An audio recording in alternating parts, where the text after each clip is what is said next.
سورة الفاتحہ آیت نمبر 7۔ اعوذ باللہ من الشیطان الرجیم، بسم اللہ الرحمن الرحیم۔ صراط الذین انعمت علیہم غیر المغضوب علیہم ولا الضالین۔ ترجمہ: صراط راستہ، الذین ان لوگوں کا، انعمت تو نے انعام کیا، علیہم ان پر، غیر نہ، المغضوب غضب کیا گیا، علیہم ان پر، ولا اور نہ، الضالین جو گمراہ ہوئے۔ ان لوگوں کے راستے پر جن پر تو نے انعام کیا، جن پر نہ غصہ کیا گیا اور نہ وہ گمراہ ہیں۔ آیت 7۔ صراط الذین انعمت علیہم، یعنی جن لوگوں پر تو نے دوسرے بے شمار انعامات کے ساتھ اپنی اطاعت کی توفیق کا خاص انعام کیا، ان سے مراد 4 قسم کے لوگ ہیں جن کا اس آیت میں ذکر ہے۔ فرمایا: وَمَن يُطِعِ اللَّهَ وَالرَّسُولَ فَأُولَٰئِكَ مَعَ الَّذِينَ أَنْعَمَ اللَّهُ عَلَيْهِم مِّنَ النَّبِيِّينَ وَالصِّدِّيقِينَ وَالشُّهَدَاءِ وَالصَّالِحِينَ۔ سورۃ النساء۔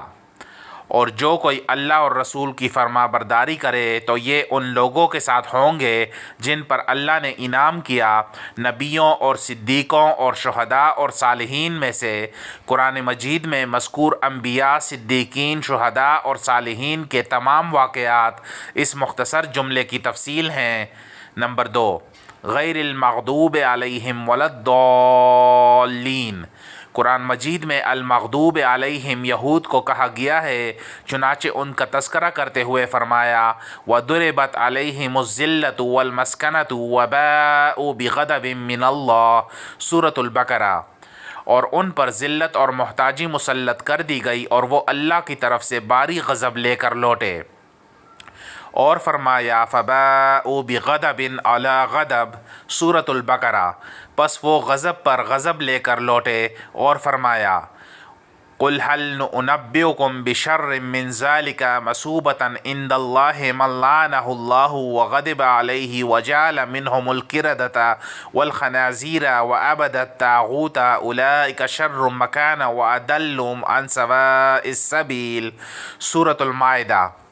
کہہ دے، کیا میں تمہیں اللہ کے نزدیک جزا کے اعتبار سے اس سے زیادہ برے لوگ بتاؤں؟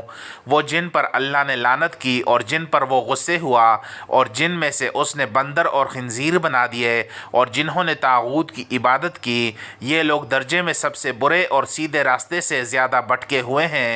اور الضالین نصارہ کو کہا گیا ہے، چنانچہ فرمایا: وَلَا تَتَّبِعُوا أَهْوَاءَ قَوْمٍ قَدْ ضَلُّوا من قبل وَأَضَلُّوا كَثِيرًا وَضَلُّوا عَن سَوَاءِ السَّبِيلِ۔ سورۃ المائدہ آیت نمبر 77۔ اور اس قوم کی خواہشوں کے پیچھے مت چلو جو اس سے پہلے گمراہ ہو چکے، اور انہوں نے بہت سو کو گمراہ کیا اور وہ سیدھے راستے سے بھٹک گئے۔ اس آیت سے پہلے مسلسل نصارہ کا ذکر آ رہا ہے۔ رسول اللہ صلی اللہ علیہ وآلہ وسلم نے بھی المغضوب علیہم اور الضالین کی یہی تفسیر فرمائی۔ چنانچہ عدی بن حاتم رضی اللہ عنہ بیان کرتے ہیں کہ رسول اللہ صلی اللہ علیہ وآلہ وسلم نے فرمایا: الیہود مغضوب علیہم والنصارى ضلال۔ یہود مغضوب علیہم ہیں اور نصارہ گمراہ ہیں۔ ترمذی تفسیر القرآن۔ باب ومن سورۃ فاتحۃ الکتاب۔ نمبر 3، رسول اللہ صلی اللہ علیہ وآلہ وسلم کی تفسیر سے ثابت ہو گیا کہ المغضوب علیہم یہود ہیں اور الضالین نصارہ، مگر لفظ عام ہونے کی وجہ سے اس میں وہ تمام لوگ شامل ہیں جن میں وہ عادات و خصائل پائے جاتے ہیں جو یہود کے المغضوب علیہم بننے کا باعث ٹھہرے، یا جن کی وجہ سے نصارہ الضالین گمراہ ٹھہرے۔ مثلا یہود پر غضب نازل ہونے کے اسباب جو اللہ تعالیٰ نے شمار فرمائے ہیں، اختصار کے ساتھ یہ ہیں: اللہ کی کتاب میں تحریف، اللہ کی آیات واقعات کو چھپانا، اللہ کی حدود مثلاً رجم اور ہاتھ کاٹنے کو معطل کرنا، اللہ پر جھوٹ باندھنا، اپنے پاس سے مسائل بیان کر کے انہیں اللہ کا حکم قرار دینا، نبی صلی اللہ علیہ وآلہ وسلم پر حسد کی وجہ سے ایمان نہ لانا اور باہمی ضد کی وجہ سے 72 فرقوں میں بٹ جانا۔ شاہ ولی اللہ رحمہ اللہ لکھتے ہیں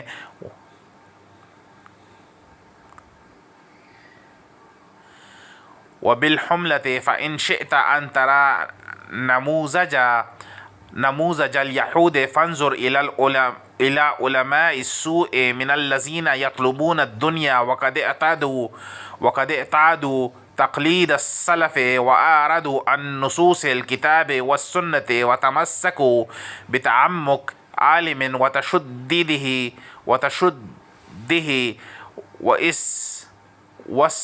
واستحسانه فعارضوا عن كلام الشارع المعصوم وتمسكوا بأحاديث موضوعة وتأويلات فاسدات كانت سبب هلاكهم۔ قصہ مختصر، اگر تم چاہو کہ یہود کا نمونہ دیکھو تو ان علماء سو کو دیکھ لو جو دنیا طلب کر رہے ہیں اور پہلے لوگوں کی تقلید کے عادی ہو چکے ہیں، جنہوں نے کتاب و سنت کی صریح آیات و احادیث سے منہ موڑ لیا اور کسی عالم کے تکلف، اس کے تشدد اور اس کے استحسان کو مضبوطی سے پکڑ لیا ہے۔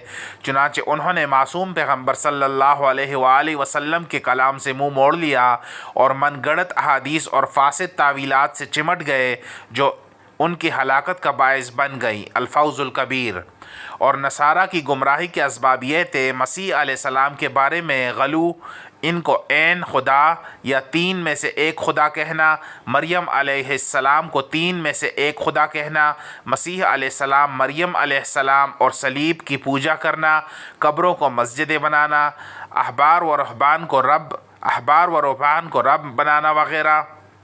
شاہ ولی اللہ رحمہ اللہ فرماتے ہیں وَإِنْ شِئْتَ أَنْ تَرَى نَمُوذَجًا لِهَذَا الْفَرِيقِ فَانْظُرِ الْيَوْمَ إِلَى أَوْلَادِ الْمَشَائِخِ الْأَوْلِيَاءِ مَاذَا يَظُنُّونَ بِآبَائِهِمْ فَتَجِدُوهُمْ قَدْ أَفْرَطُوا فِي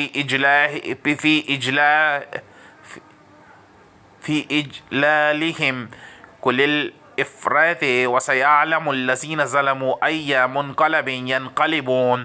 اگر چاہو کہ اس گروہ کا نمونہ دیکھو تو بزرگ اولیاء کی آج کل کی اولاد کو دیکھ لو کہ وہ اپنے باپ دادا کے متعلق کیا گمان رکھتے ہیں، چنانچہ تم انہیں پاؤ گے کہ وہ ان کی بزرگی بیان کرتے ہیں، جتنا مبالغہ ہو سکے کرتے ہیں اور ان قریب وہ لوگ جان لیں گے جنہوں نے ظلم کیا کہ وہ لوٹنے کی کون سی جگہ لوٹ کر جائیں گے۔ الفوز الکبیر۔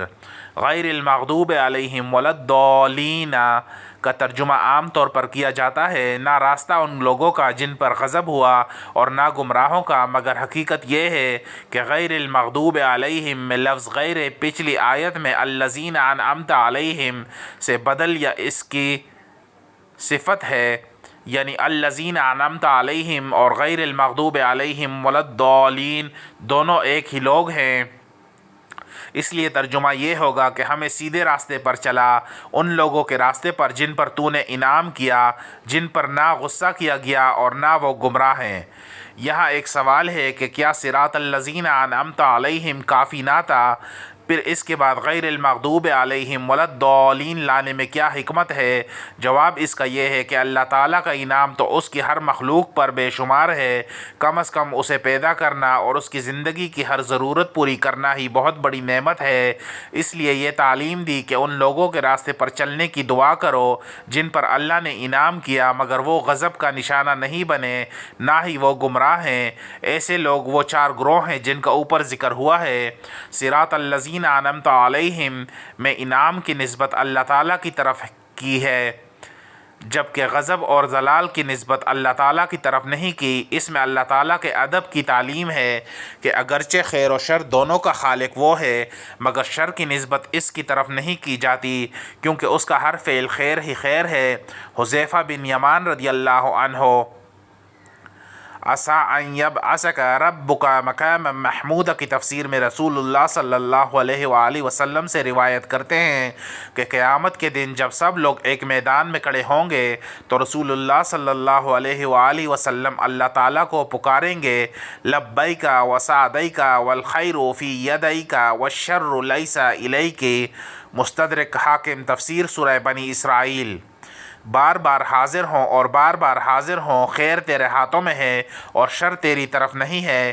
اسے حاکم نے شیخین کی شرط پر صحیح کہا ہے اور ذہبی نے اس کی موافقت کی ہے۔ سورہ کہف میں خضر علیہ السلام نے موسیٰ علیہ السلام کو کشتی توڑنے اور دوسرے دو واقعات کی اصل حقیقت بیان کرتے وقت اللہ تعالیٰ کے اس ادب کا خاص خیال رکھا ہے۔ ملاحظہ فرمائے سورہ کہف کی تفسیر۔ سورہ فاتحہ پڑھنے کے بعد آمین کہنی چاہیے۔ اس کا معنی اے اللہ قبول فرما یا ایسے ہی کر دے ہے۔ یہ لفظ قرآن مجید کا حصہ نہیں، اس کی دلیل یہ ہے کہ اسے قرآن مجید کے ساتھ نہیں لکھا گیا۔ امام کے وغیر المغضوب علیہم ولا الضالین کہنے پر امام اور مقتدی دونوں کو آمین کہنی چاہیے۔ مقتدی کو امام کی آمین کے ساتھ آمین کہنی چاہیے۔ اس کے متعلق چند احادیث درج کی جاتی ہیں۔ ابو ہریرہ رضی اللہ عنہ بیان کرتے ہیں کہ رسول اللہ صلی اللہ علیہ وآلہ وسلم نے فرمایا، جب امام غیر المغضوب علیہم ولا الضالین کہے تو تم آمین کہو، کیونکہ جس کا آمین کہنا فرشتوں کے کہنے کے موافق ہو گیا اس کے پہلے گناہ معاف کر دیے جائیں گے۔ بخاری الاذان باب جہر المأموم بالتآمین۔ ابو ہریرہ رضی اللہ عنہ ہی سے روایت ہے کہ رسول اللہ صلی اللہ علیہ وآلہ وسلم نے فرمایا، جب امام آمین کہے تو تم آمین کہو، کیونکہ جس کا آمین کہنا فرشتوں کے آمین کہنے کے موافق ہو گیا اس کے پہلے گناہ معاف کر دیے جائیں گے۔ بخاری۔ ابو موسیٰ اشعری رضی اللہ عنہ بیان کرتے ہیں کہ رسول اللہ صلی اللہ علیہ وآلہ وسلم نے فرمایا، جب امام ولا الضالین کہے تو تم آمین کہو، اللہ تعالیٰ تمہاری دعا قبول کر لے گا۔ مسلم الصلاۃ باب التشہد فی الصلاۃ۔ وائل بن حجر رضی اللہ عنہ بیان کرتے ہیں کہ انہوں نے رسول اللہ صلی اللہ علیہ وآلہ وسلم کے پیچھے نماز پڑھی تو آپ نے بلند آواز سے آمین کہی اور دائیں اور بائیں سلام پھیرا، یہاں تک کہ میں نے آپ کے رخسار کی سفیدی دیکھ لی۔ ابو داؤد۔ وائل بن حجر رضی اللہ عنہ ہی سے روایت ہے کہ رسول اللہ صلی اللہ علیہ وآلہ وسلم جب ولا الضالین پڑھتے تو آمین کہتے اور اس کے ساتھ اپنی آواز بلند کرتے۔ ابو داؤد۔ وائل بن حجر رضی اللہ عنہ ہی بیان کرتے ہیں کہ میں نے سنا کہ نبی صلی اللہ علیہ وآلہ وسلم نے غیر المغضوب علیہم اور ولا الضالین پڑھا اور اس کے ساتھ اپنی آواز کو لمبا کیا۔ ترمذی۔ عائشہ رضی اللہ عنہ سے روایت ہے کہ رسول اللہ صلی اللہ علیہ وآلہ وسلم نے فرمایا، یہودیوں نے تم پر کسی چیز میں وہ حسد نہیں کیا جو انہوں نے آمین کہنے اور سلام میں تم پر حسد کیا ہے۔ ابن ماجہ اقامت الصلوات باب الجہر بآمین۔